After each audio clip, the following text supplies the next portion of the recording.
And we're back live on your number one sports podcast, All Things Sports. I'm your co host, Small Town EP, joined by your host, Wade Julian. The big dance is here. The MLB Open in Seoul, South Korea. Dak Prescott still does not have a contract extension, and we are back to give you the real in sports. It seems Shohei Otani's interpreter has some explaining to do, and this time it's going to be to the United States federal government. I'll kick it over to June for an update on Otani being a victim of millions of dollars of theft. June? Well, it's nice to see you, my boy. This is not, you know how they say like bingo card. I didn't have this on my bingo card for 2024. Shohei Otani and his interpreter being under fire, more so his interpreter. But like you said, Shohei Otani didn't know about this allegedly, and I'm gonna leave it at that. As far as what Shohei knows and what he doesn't know, we don't know. But this is a whirlwind of problems that have been circulating in the last 24 hours. Not even. Shohei Otani has a interpreter. He goes by the name of, sorry if I'm mistaken, Ipe Mizuhara. In big trouble, sir. EP, I think that was hilarious how you pointed out the explaining he has to do is to the federal government now. No longer got to tell us what you know or what you don't. Listen, buddy, none of our business. They'll figure it out. They're gonna put the affidavit out. We'll find it. But to simplify everything, apparently Shohei Otani's interpreter, who is also a longtime friend of his, he's also obviously a former employee of the Los Angeles Dodgers, former employee of the Los Angeles Angels as well, was fired yesterday from the Dodgers because of this report that came out saying that Shohei Otani has been a victim of a massive theft, and we're talking $4.5 million. Like, we're not talking hundreds of thousands of dollars. We're not talking $1 million. We're talking millions of dollars. This is a guy who just came off signing a $700 million deal and deferred 680 of that deal to like whenever the hell. On surface level, it's like, okay, wow, Shohei Otani is a victim. And he might be. But when you start to look at, everything and the details that they keep dropping on this, it just makes you think. I'm no investigator. I'm no, nobody to accuse anybody of anything. However, we all have judgment. We all, read up on stuff and have our own thought processes. And I'll just say this. I don't think I don't know that Shohei Otani is guilty, but I wouldn't be surprised if it came out that he was. Now, when I say surprised, I would, of course, be surprised that he'd involve himself in something like this, right? With all the endorsement money he makes, the $700 million contract he just signed. However, based on people recanting stories, people being Ipe Mizuhara, recanting his story, changing his words, it smells a little fishy. And it's interesting. I'm gonna read off a little bit here because there's a lot of information in this story, and I want to kind of have a little back and forth with you. Yeah, there's definitely a lot to unpack here. Definitely. So it came out that there's $4.5 million wire transfer that was sent from Shohei's account to a bookie, right? Sports gambling is legal in 40 states in the United States. It's fucking forced upon us at this point, but it's still illegal in the state of California. It's where Shohei Otani resides and makes his money. So on Tuesday evening, ESPN. All right, so I'm gonna read here. I'm gonna quote. They said, and this is I definitely want to give Tisha Thompson from ESPN credit here. I'm going off of this so that we can have the conversation on it. Says the theft allegation, it came after his spokesman told ESPN initially that Otani had transferred the funds to cover his gambling debts, right? Mizuhara on Tuesday evening told ESPN the same and laid out his story in great detail, including saying that Otani had sat with him and the two transferred money in $500,000 increments in several different settings. But As ESPN prepared to publish a story on Wednesday, the spokesman then disavowed Mizuhara's account.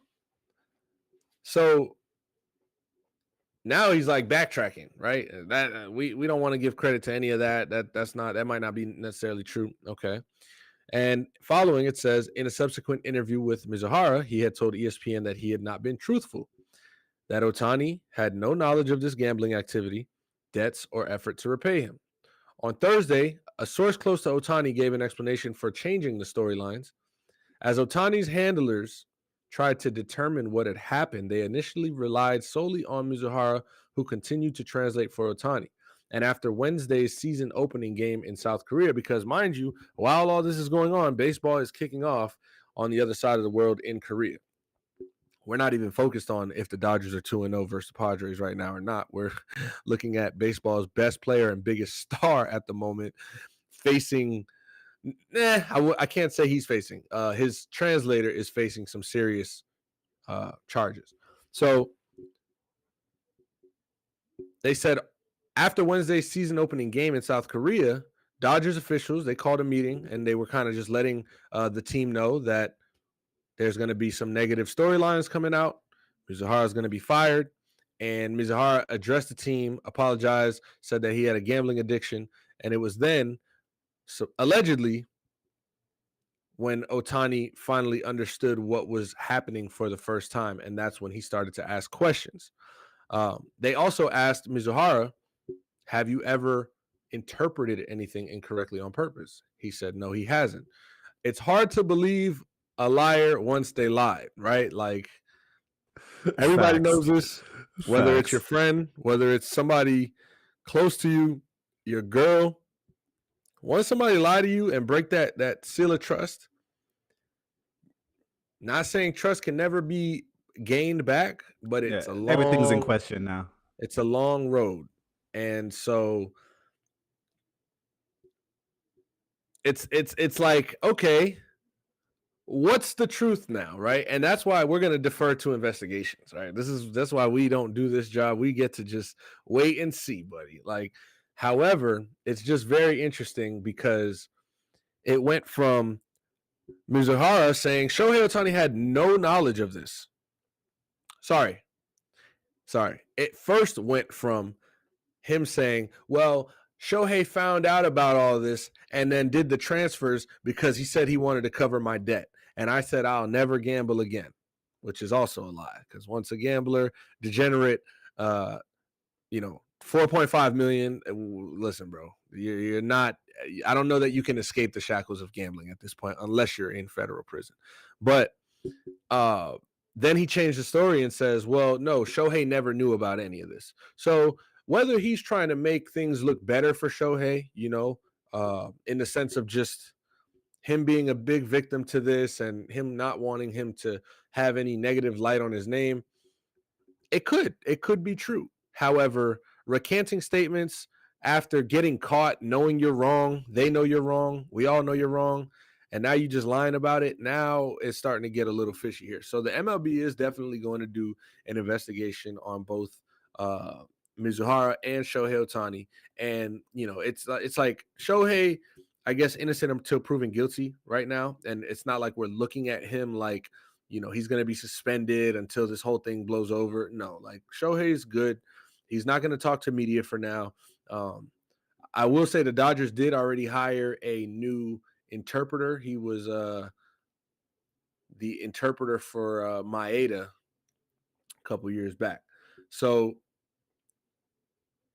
another key thing is that Mizuhara said he never bet on baseball. That's 100%. I knew that rule. We have a meeting about that in spring training, which, okay, you never bet on baseball because you know the rules. You had a meeting about it. But what about the rules to not spending $4.5 million that's not yours and the code, So, like, that's why everything he says right now, I could just kind of, I want to just see through it. So apparently he's betting on the NBA, college football, NFL, and international soccer. Listen, man, he's confirmed to be getting paid $300,000 to $500,000 a year from the Dodgers. And here he has himself in baseball's, I guess, biggest scandal, um, maybe since the Pete Rose, right, or the Barry Bonds. I think this is bigger than the Barry Bonds. I mean, I don't know that this is bigger than the Barry Bonds steroids because, like the steroid thing, because that was the player affecting their game, and Shohei's not the one doing the betting here. Pete Rose was the one doing the betting, so it's like until we can prove that one Shohei is in fact a part of this, which I'm not going to put that on him. Um, but to think that to have no thought in my mind that Shohei could be a part of this, I think would be pretty ignorant because you can't put things past people. One, two, the liar is changing his statements here and there, and three, I mean, $4.5 million just kind of slipping away. Obviously, it's not like you're checking your bank accounts and stuff like that. You have people that you pay for all this, but we're not talking about hundreds of thousands of dollars. Like we are talking about almost $5 million that just went to sports gambling. So I just want to ask you your thoughts on this whole thing. When you saw the report, what came to mind? And it's not necessarily like we're not here to accuse anybody. We understand that the interpreter Mizuhara is the one that is in trouble right now. He is the one that deserves a lot of the blame, or if not all of it. But what do you make of this situation? This is baseball's biggest player, and he's now on a new team in the first year of his contract for 700 in the biggest deal that we've ever seen in the league. So what's going through your mind? Yeah, this seems like one of those when you play stupid games, you win stupid prizes type of situation. Like a prime example of playing stupid games and winning stupid prizes. I mean, you're getting paid, like you just said, $300 to $500,000 a year to interpret, bro, to speak. You're getting paid rapper money to speak, bro. And from what it seems like when Shohei is saying, "Yo, allegedly, I will cover your debt," like now I gotta think about it on the back end. Like now you're fired. You were his, homeboy, like his friend, and now he has to get used to a brand new interpreter in a brand new city. Granted, it's not too far from Anaheim, but in a brand new city on a brand new team in a brand new ball club. You know what I mean? Um, and then for this to happen around, their opening day, because whatever the MLB did with the scheduling and the World Tour, but still playing spring training and having to come back and play more spring training, whatever. We don't even have to get into all that. But it's just a very sticky and nasty situation. I mean, again, recanting statements is crazy. Trying to, it's just very, I don't know, man. It's weird, like you Nasty said. work. Yeah, it's nasty work, bro. And now, on top of that, I got to be funny now. Now you're making the block hot for what's this book guy, this bookie's name? I saw it in the report. I'm not gonna look too hard for it if I can't find it I right forgot now. it. Yeah, last name Boyer though. Yeah, now you're making it hot for my man's in SoCal. Like, bro, what's up with you, dog?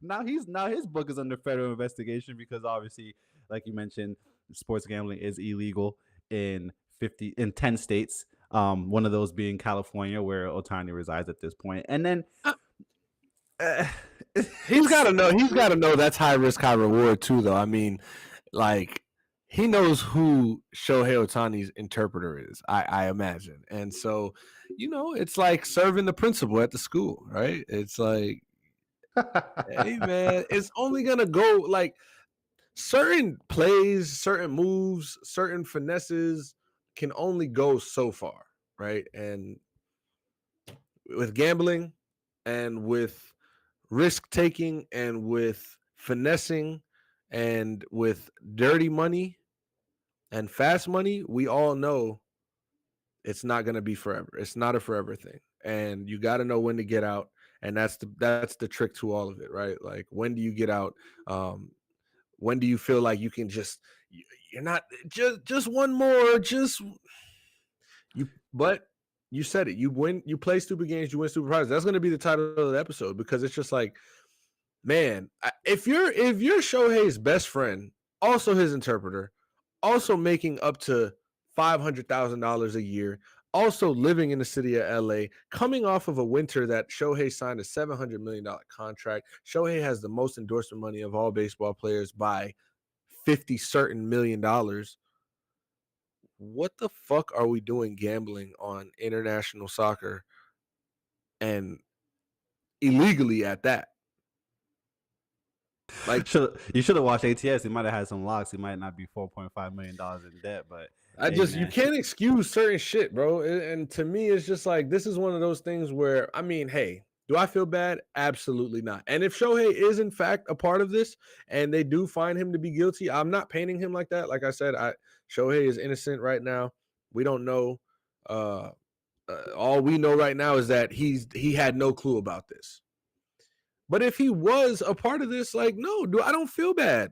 Like, what are you doing? What are you doing? So my man deferred all that money just to give it to a book is crazy, bro. that is crazy. It's crazy, man.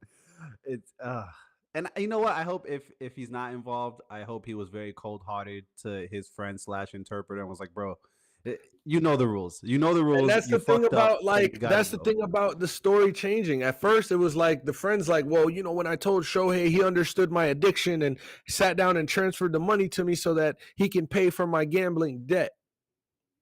Who in their right motherfucking mind will get robbed for $4.5 million, excuse my French, and be like, yeah, I'm going to cover your ass? Bro, sink on that ship and stay over there. For those watching, you know what?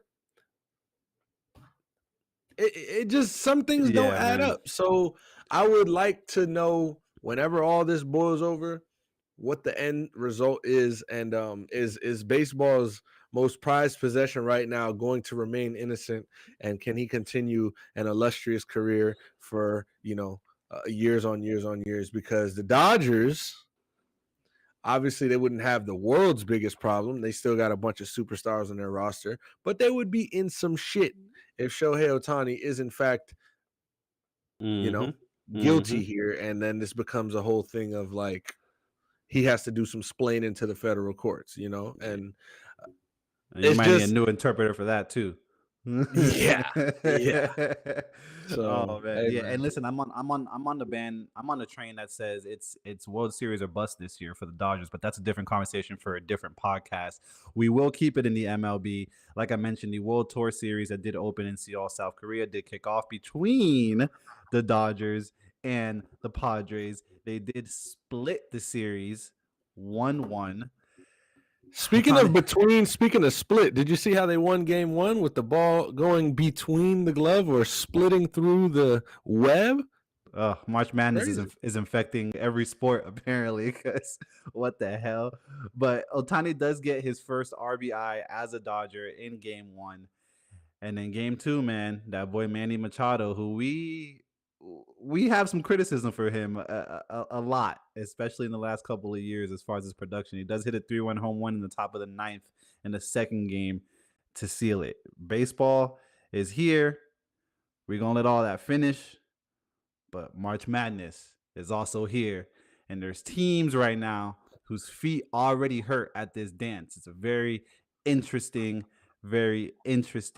series. You said off air, I'm going to bring it up, you had a little disappointment in the Oregon-South Carolina game. Those Ducks, you man. know, shout out to the chat, man. You know, I 909 we trust. I'm sticking with him. That's my guy. Shout out to him. Today wasn't the day, you know. Put some I don't know what my official unit is. I'm bullshitting here, but I put some units. All right, put some units. I don't know what Julian's one unit is, but I know it ain't what I put. That'd be a little much. So I put a couple. Maybe I put a couple units on South Carolina today, and you know, lo and behold, we got Mr. Hero for Oregon, and I don't want to get this wrong, but his name is Jermaine Cousinard, and he torched his former school. This is a former South Carolina player. So had I maybe had some backstory history on that, maybe I don't place that bet. But number 11, you know, Oregon defeats number 6, South Carolina. He goes for 40, 14 to 22, 5 and 9 from 3, along with 6 assists and 4 rebounds. I mean, that's just disgusting. When you got money on a team and somebody goes for 40 against you, what do? You know, can't be too mad because it wasn't bad team effort. I mean, this is a guy who had a day, so you got to respect it. 1,000%. Well, I'll kick it over to the chat really quick before we kick it over to the early game. Ray Cam in the chat. Padres today was nuts. Says Mookie to 1. Cardi in the chat. ATS, we the best, nothing left is game time.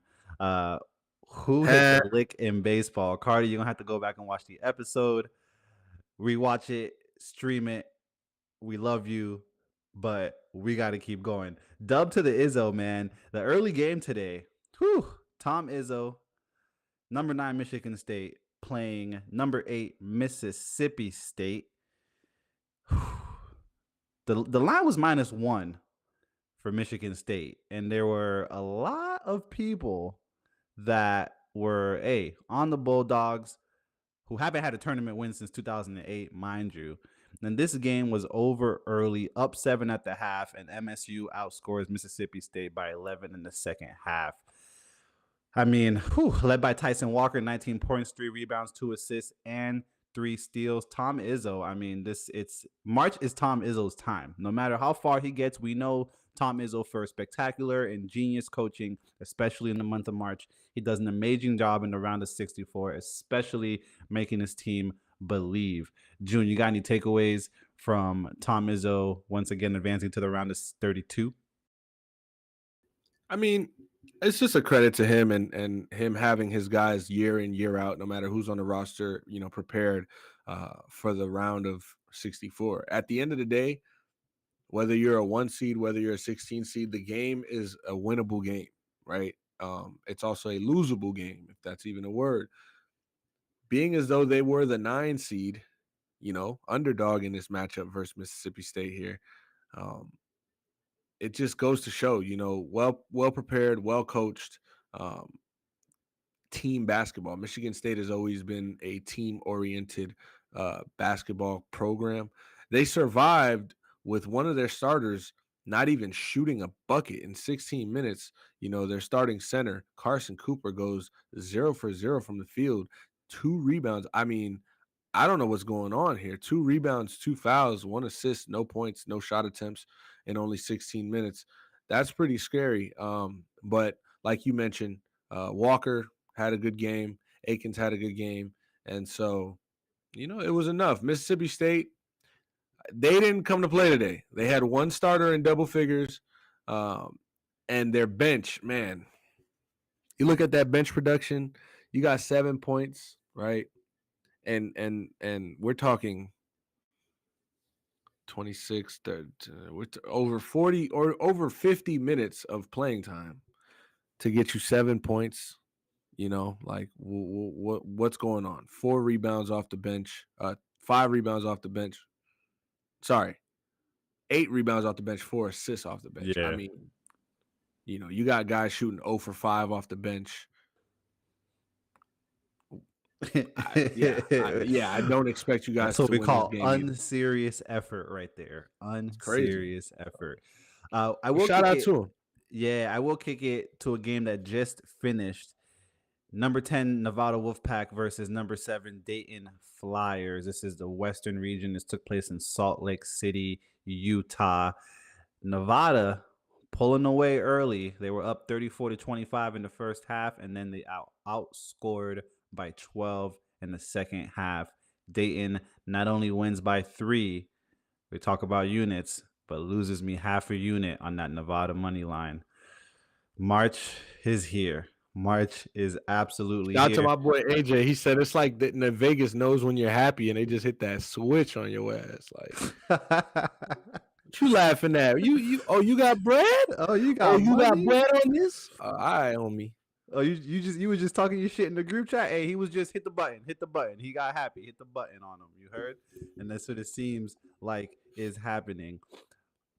Number 11s are not looking too shabby today. Number 6 BYU, their feet were hurting early, and even though they picked it up in the second half, outscoring number 11 Duquesne. I'm sorry. You know what? Call me a winner. Is what Duquesne said. They don't even care what you call them as long as it's a winner. All right. The damage had already been done, and BYU suffers an exit in the round of 64. I mean, there were a good amount of people on the Dukes. People like BYU because, of course, they can shoot you out the gym. But when you live by their 3, there's a big possibility that you're gonna die by it too. And BYU just couldn't keep up. Birmingham Young just couldn't keep up. This isn't the Jimmer Fredette days anymore. Shout out to Jimmy. A couple days ago was the anniversary of him dropping 40 on the Zags. On one of those games, that's one of those games that you can never forget because Jimmer Mania was a moment as a Jimmer was a moment. as a young teenage kid that you just can't forget. But the Dukes pull it off to the tune of 71-67, led by D Grant with 19 points. He averages 16 on the season. He had 19 points, 3 rebounds, 2 assists, played 36 minutes. Since we're talking about units, and there's a game about to start that I got some units on as well, I'm going to give y'all the pick of the pod of the pick, however you want to say it. It's going to be a 2-leg parlay. Kentucky is about to start. Number 14 Oakland versus number 3 Kentucky in the South region. Kentucky's minus 13.5. What we're going to do is we're going to buy them down 6 points, take them at minus 7, pair that with Gonzaga on the money line. It'll give you a 2-leg at minus 140. Do I have 1.86 units on it? Maybe, maybe not. Less cash though, because I need my money back from Nevada for real, bro. For real. I might tell you on that, man, because one, the All Things Sports Lock ain't let me down last time. It was Capital's money line. I can't forget. Put some money in my pockets, and I lost some money today. So I will say, no shade, but the lock I went with today was not an All Things Sports Lock. This All Things Sports Lock, I feel good about it. I mean, Kentucky, you know what I mean? Rob Dillingham and those boys should definitely put on a show tonight. I think they can cover that 13. What is it? 13 and a half, you said? I think they can cover 13 and a half. We're going to play it smart. We're going to play it smart by those points. And then Gonzaga, which is a bit risky because Gonzaga is known to maybe fold in the first 2 rounds or so in the tournament. However, McNeese, no disrespect to you guys, but don't think you guys are ready for Gonzaga right now. So I do like that parlay. Minus 140. Hey, put. Maybe I'll put 1.6. Maybe not. You know what I'm saying? I will say, just for the listeners right now, I am on Texas, who is up 12-8. 10 minutes into the first half. I am on the Texas money line. Hopefully they can come through for me and get me my money back on Nevada. And I can just, the Kentucky and the Gonzaga parlay is all just gravy on top of the meat and the potatoes, as they say. You know what I mean? North Carolina State, man. I mean, they ended Duke's run in the ACC tournament. They went on to win the ACC tournament. Number 11 North Carolina State does play number 6 Texas Tech, another game in the South region. This game will take place in Pittsburgh, Pennsylvania. And I mean, Texas Tech obviously known for outstanding defense in the last decade. Like that's what they do, that's what they are, that's what they thrive on. That's how you identify a Texas Tech defense and a Texas Tech team is by their defense. And I think North Carolina State's run is going to end today. And that might be a little bit of hate because of what they did to Duke, but there's just only so much you can do. The proverbial, you get excited and your feet get tired, essentially. That's true too. You got any takes on North Carolina State playing Texas Tech today? I mean, I wouldn't say it's so much hate. ESPN Matchup Predictor has them at 62.5% odds to win this game, talking about Texas Tech. And, they're going to have to expect a lot out of their guard, DJ Horn, tonight. He's going to have to, hometown kid, get them through a tough matchup. This is going to be, I think it'll be a better game than, that 62% chance. It's always going to be tight in a tournament with these 11 seed. You said it. You know what I'm saying? That's how you started off the Duke and Nesk one. And so I wouldn't put it past North Carolina State to upset Texas Tech University. However, do I think it's going to happen today? I don't. Last 5 games for Texas Tech, they lost their last game versus Houston, number 1 team at the time, but they are winners of 4 out of the last 5. And then you got to give credit to, NC State for being able to win the ACC tournament beat North Carolina, beat Virginia, beat Duke. Um, and so, yeah, I think it'll be a good one, but Texas Tech, I think Texas Tech takes this game tonight. Duke doesn't play till tomorrow. North Carolina did play today against number 16 Wagner. I mean, it was over early. Final score 90-62. I think if Howard would have beat Wagner in that play-in game, I think Howard would have been a little bit better of a matchup for North Carolina. But Wagner just, ooh, those Tar Heels were stepping today, is what I'll say. They are scheduled to play on a to be decided date and time in the second round versus team we just spoke about who had the early game today, Michigan State. So it'll be number 1 North Carolina versus number 9 Michigan State. Arizona stood on business today too against number 15 Long Beach State. Number 2 Arizona did win 85-65. They will play number 7 Dayton in the second round. This is the west side of the bracket. And yes, number 1 North Carolina, number 2 Arizona are on the same side of the bracket in the same region, and it's looking like we are going to get Caleb Love around the Sweet 16 against his old team, North Carolina Tar Heels. We will talk about that when we get to that. I don't want to jump the gun on that because, slow down just a tad They gotta win. bit. They got to win. You got to win. You got to get there. You got to win again. I know you did it once. What does Elvis Murray say? Do it again. Do it again. And when you get it right, do it again. Do it again. Right. Shout to him. Duke does play tomorrow against Vermont, and I want to preview this game. I'm going to pull it up right now. I think the line is set at don't kill me.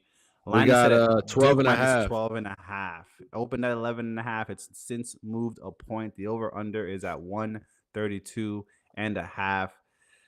Duke has. Let's face it. Yeah. Vermont is happy to be here. All right. This game is going to be played in Brooklyn. Duke Blue Devils, as we mentioned last week, were embarrassed last time out on the floor. They cannot afford to lose this game as a program.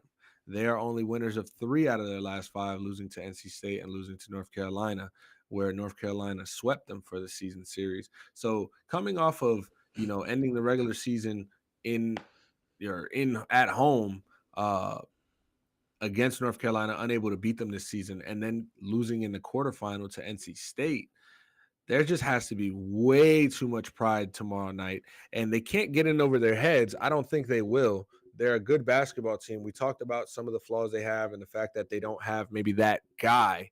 Shout out to Kyle.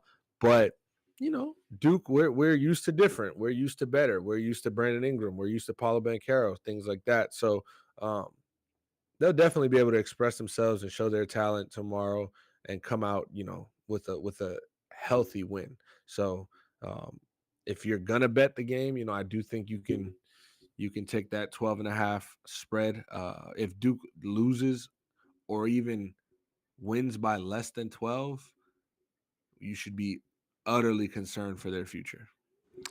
Yeah, and I will say that I think North Carolina State did have that game circled in the ACC tournament. We did break their hearts on their senior night in the Wolfpack Arena, 79-64 on the 4th of March. So 10 days later, when we saw them again in the tournament, they were ready. They had it circled, and it showed. It showed. Duke minus 13 or minus 12 and a half at this point. Duke is sort of like Kansas City in the NFL in the first couple of weeks. They don't really cover the spread. They just win. But the plus 12 and a half on Vermont is way too public. Like 70% of the bets are on there. So I like to go on the opposite way that the public is going. Staying away? I'll stay away. I think I'm going to enjoy this game. Hopefully enjoy the outcome of the game as well. But we will. Yeah. We will have some guts. Where to Kev? Shout to Kev. Shout to Kev. No cap. There's not really too many more games tonight that I'm super excited to watch. I think that South Dakota State Jackrabbits against number 2 Iowa State should be a good game. I don't know about that 15 and a half. I would take the under 135.5. And then we do have St. Peter's, number 15 versus number 2, Tennessee. St. Peter's, a familiar face once again. Tennessee favored by 22 and a half points. I'm not going to lie. I hate to do it, but I love Cinderella stories. I love underdog stories, but I don't lay 20-point spreads. I don't do that. If I had, some units on the side, some house money, as I like to say, I'd probably would throw it on that Tennessee 22 and a half because that game will probably be over very, very early. You got any games you're excited to watch tonight? Anything you're looking out for? I'm gonna just tune in. I'm not excited or anything like that. Duke plays tomorrow. That's when my excitement will kind of kick in for the tournament. I lost money today. I'm not excited about anything else. But I do think I'll keep an eye on the parlay you have with Kentucky and Gonzaga because that does seem like some free money. So I might have to tap in. Let's go. That's the pod pick. Shout out. Oh, you know what? Shout out to Grambling State getting into the tournament. I don't think they're going to make it very far, but they did win in overtime in the playing game. I had some coin on them. So shout out to HBCU Grambling State out of Louisiana, if I'm not mistaken. We're going to keep it on in basketball. We're going to take it a little bit more higher level, upper echelon, as they say, to the pros. We in the NBA with it. We got a playoff tracker that we're looking. I'm looking at standings. I mean, Boston's clinched the division. The only team that's clinched the division so far. Milwaukee 6-4 in their last 10. Cleveland 4-6 in their last 10. I'm talking about the top 3 in the Eastern Conference. That last loss was to the Heat. He had no Bam, right? If I'm not mistaken. No Bam, baby. No Bam, no problemo. Doesn't matter. Scary Terry, man. That's why you guys brought him in. Yep. He's coming into his own. My bad. No, you're good. On the West Coast, we got OKC still in first place. 7-3 in their last 10. They got half a game on the defending champion Denver Nuggets, who are 8-2 in the last 10. And the Timberwolves, 5-5 in the last 10. They've lost their last game. They look good one night. They look horrible the next night. They look good in the first quarter, one game, and then that same game towards the end, they don't look good. Can Minnesota, June, survive with their kind of fourth quarter woes towards the end of this stretch, this playoff run? I mean, I think they'll definitely survive. They're a good enough team to be able to overcome some of their deficiencies, and they're also really good at home. They haven't even lost 10 games at home. However, man, when we talk about experience in the playoffs, that's ultimately what it comes down to. And when we look at the top of the West, we got the Timberwolves and the Thunder who stick out the most. Thunder have experience or lack of experience and also rebounding issues. The Timberwolves sometimes look like a whole different team than, we've seen throughout the season. That being said, I do think they'll be able to maintain a top 3 seed for the playoffs. However, don't be surprised if you see the Clippers kind of knock them off their spot there. The other team I want to look out for in the Western Conference, New Orleans Pelicans, man. They're 8-2 in their last 10. They've won 3 straight at this point. They are number 5 in the Western Conference, about 6 games behind OKC in first place. How dangerous is this New Orleans team, June? I mean, they're very dangerous. Zion Williamson looks like he's back to, his old physique, right? In shape like he was maybe in his rookie year, college days. And so when he's healthy, we've seen throughout his career, that team is totally different. They're able to win tough games. Now, how serious are they? How scary are they? I think that's a different question. I don't know that they're a Western Conference finals bound team. However, I do think that they can lock up, a top 6 position and then give a first round matchup some really good competition. But we got an injury update for tomorrow's game. New Orleans plays Miami. That's going to be in Miami. This is obviously the game that was circled on the calendar the night of the altercation when Jimmy Butler and Najee Marshall, might be butchering his name, but when they got into their scuffle, Thomas Bryant and Jose Alvarado, everybody's gonna be there, man. But Tyler Hero, Kevin Love, Duncan Robinson ruled out. So, we've been dealing with the Tyler thing, foot. Kevin Love, we've been dealing with his heel. And so, we got to face that. But Bam Adebayo listed as questionable. I think that's going to be the biggest key here because, we found a way last night with Bam Adebayo hurt and Terry Rozier taking over in the fourth quarter. But this game is going to have playoff-like intensity. It's going to be very physical. It's two teams who, at this point of their seasons and what's going on, they don't like each other, right? So it's just one of those games. At home, Miami, you got to come through. You got to come through. And thankfully, it's not going to have playoff implications as far as win-loss record against. However, it will have playoff implications as far as the Miami Heat trying to get in that top 6, top 5 seed. So, to finish that off, I do think that the Pelicans are a dangerous team. However, grand scheme of things, Not serious. I Dangerous. wouldn't go so far to say unserious, but I don't know that they're ready for that. I don't know. They gotta prove themselves. We haven't seen them prove themselves in the bright lights of May and June.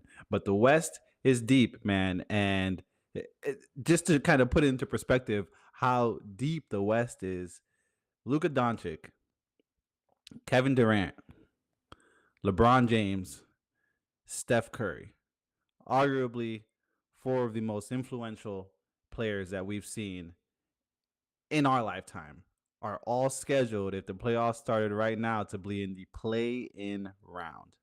All four of those players would be in the play-in.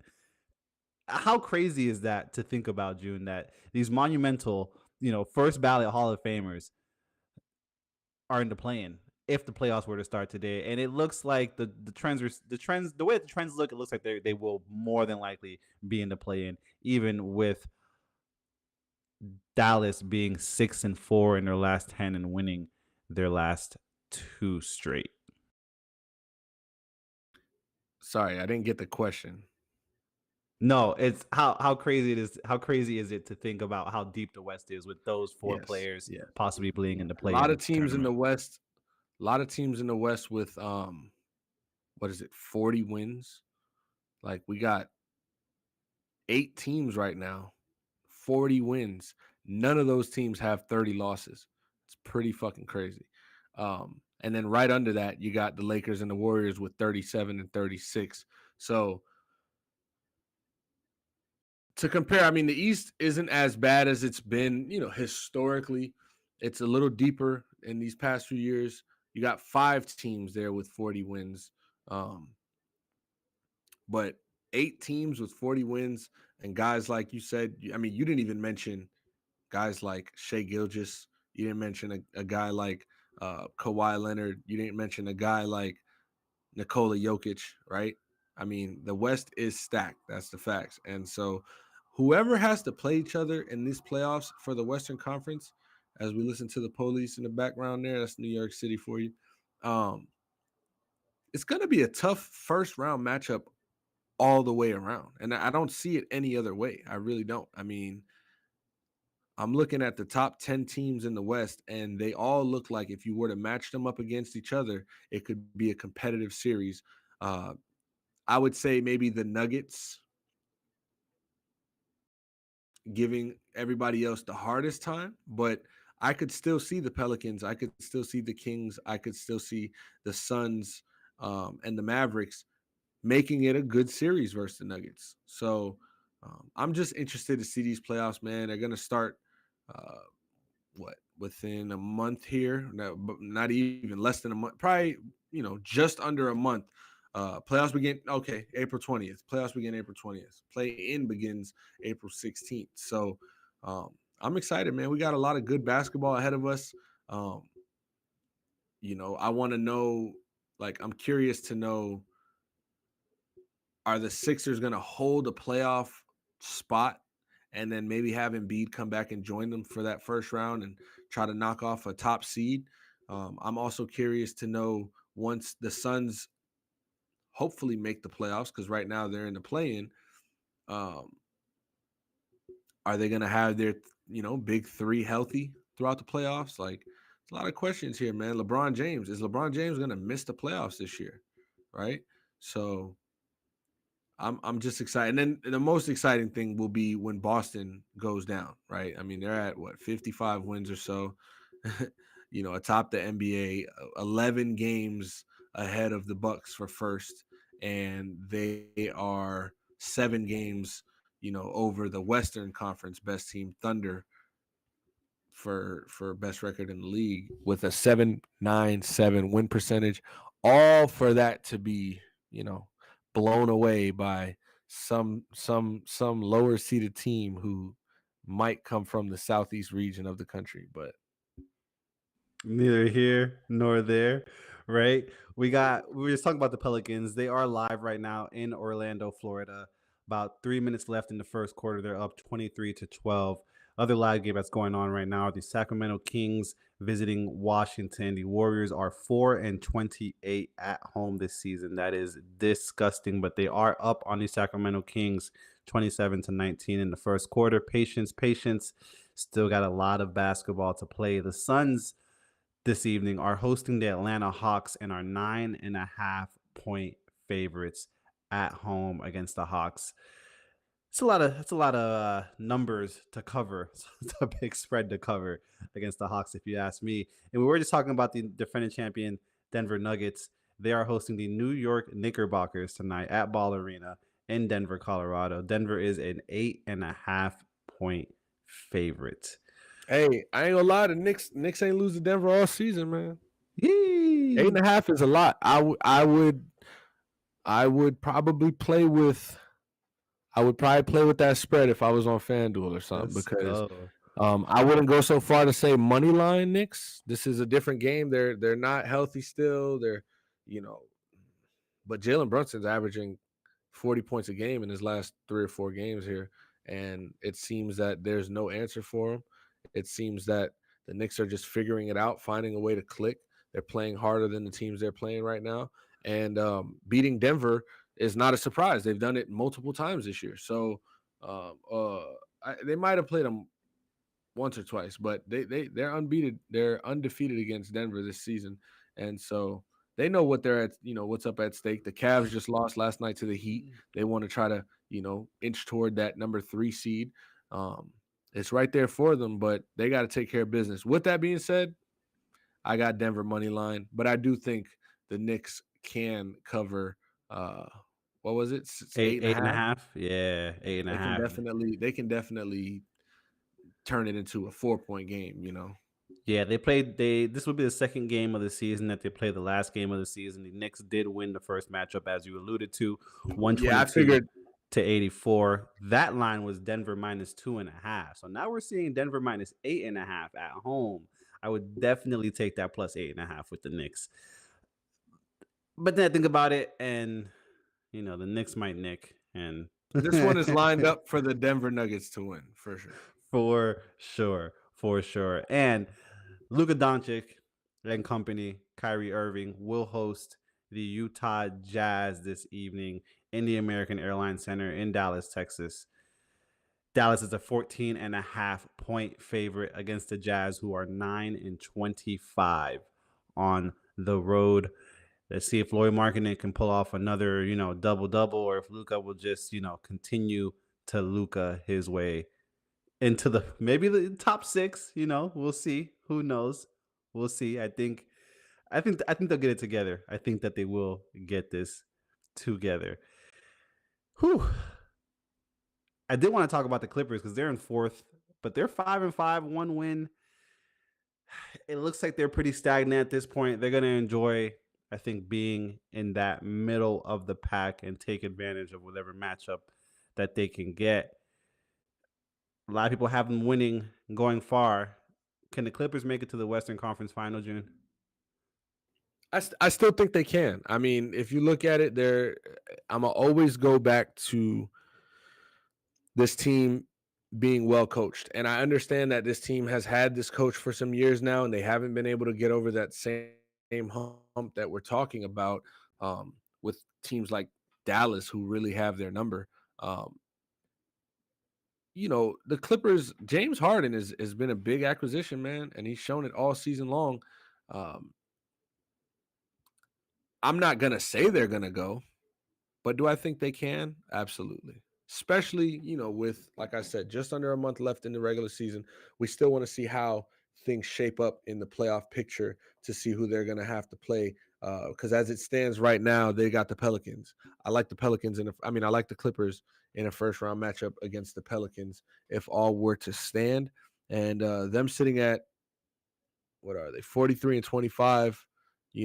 They are, I think they're a little too far out of third place, and then the Pelicans being at 42-26, they're 2 games up on the 6th seed. So, like, that looks to be the 3-4 matchup right now. And things can change. But yeah, if the Clippers, go on to, let's say it ended right now, they play 4-5, then they'd play, I think, 3-6, which would be Minnesota or Sacramento. I mean, it's up for grabs, man. It's totally up for grabs. But they do have the talent, they do have the coach, and it wouldn't shock me if the Clippers made it to the Western Conference Finals. It would shock me if they won the West, but not getting there. Like I said, 5-5 in their last 10. I mean, since Westbrook went down, I think it's going to be a little tough for them personally. I think that Westbrook being out and taking command of that second team, that's what we saw was the catalyst for them was when Westbrook was like, "Look, I will come off of the bench and I will lead the second team." And when that happened, everything Right. just started clicking. Him being out and hands having surgery on his hand, hoping to be back by the playoffs. I'm always weary of people coming back off of injuries that happened just before the playoffs by the playoffs. If you get injured in the beginning of the season, you say, "How we Bobby here for the playoffs?" And I bet But just before the playoffs, and then to come back for it, especially with a hand, like as a basketball player, you're like a chef. You know what I mean? You're like a proverbial chef. You need your hands. What are you gonna do? Or maybe even a surgeon. I'll take it up a notch. You're a surgeon, bro. You need your hands. You can't work without your hands. I'm very weary. I do see the light at the end of the tunnel for them. I do think that they can make it to the Western Conference Final, but it is going to take a full team effort, including Russell Westbrook. And Paul George has to step up. Like, I mean, he's played horrible in the last month. So I don't expect Paul George to just shit his way through the playoffs. Um, he's contributed way too much to this team through the season. And I expect that, like Halliburton, he's slumping right now and he's nothing to talk about. But I don't expect Tyrese Halliburton to continue shooting 1 of 8, 1 of 9, 1 of 10. It's okay for players to slump. I talked about this on social media personally the other day, where this world revolves around sports gambling and cyberbullying. And, as much as kids that are in school get bullied, I feel like that was more of a thing when we were younger. Um, but, and not to say kids don't get bullied nowadays, obviously, but it's like, who can come up with the funniest joke or the most negative statement about a professional athlete to go viral and make millions of other people agree with it? That's kind of the thing, right? If somebody has a bad game, we're going to find a viral clip of their lookalike working at Popeyes. Now you're bullying the player and the employee from Popeyes. Like, negativity fuels the world, but that's not how I look at it. So I do expect Paul George to make a full comeback to a PG-13 return and help the Clippers try to get to that Western Conference Final. Yeah, I totally agree with you. I was out on the Clippers early on in the season when it wasn't working. I'm not gonna hold you. I jumped right back on the bandwagon. I was holding on for a second on the back, like I had a skateboard under my feet and just kind of hanging out there. And I'm still right there. I'm still right there. I got some hope for them. How beautiful would it be for them to make a run in this season where they're going to be departing from the crypto.com arena and starting their own identity, I guess. They're not going to be little bro no more, even though historically in the last couple of years, it's been a Clipper town, not a Laker town, even with LeBron's presence in there. June, you got anything else you want to go over before we get up out of here? I just saw a stat. Colorado State has 11 first half points and 12 first half turnovers. Insane. They had 7 minutes to go in the first half and they only had 2 points. Hey, man, unserious basketball. Yeah, it looks like Texas is gonna get my money back from the Nevada game, and like I said, Dillingham and company as well as the Zags will take care of business tonight, and we'll be in profit, ladies and gentlemen, boys and girls, children of all ages, as we cross the 50. I didn't have any like until the end of the episode. I'm getting better, but What do you mean by that crash? as we cross the 57, almost 58-minute mark, this has been your inaugural 2024 March Madness Thursday evening episode. If you tuned in on the live, Ray, Cardi, Kev popped in. My fault. Before I close this out, Kev was in the chat. Didn't even see him. My fault, Kev. What up? He says your James Harden contesting his own teammates' shots is hilarious. Tyrese playing hurt so he can make the All NBA and get the max. The hamstring ain't been right for the boy. Shout out to Kev. If you were in the chat with us, we appreciate you. If you tuned in live, if you're listening on all streaming platforms, tuned in on YouTube after the fact, thank you so much for taking time out of your beautiful day. You could have been anywhere in the world, but you were tapped in here with us, getting the real in sports. Enjoy your weekend. Enjoy this first weekend of March Madness, and we will see you all on Monday.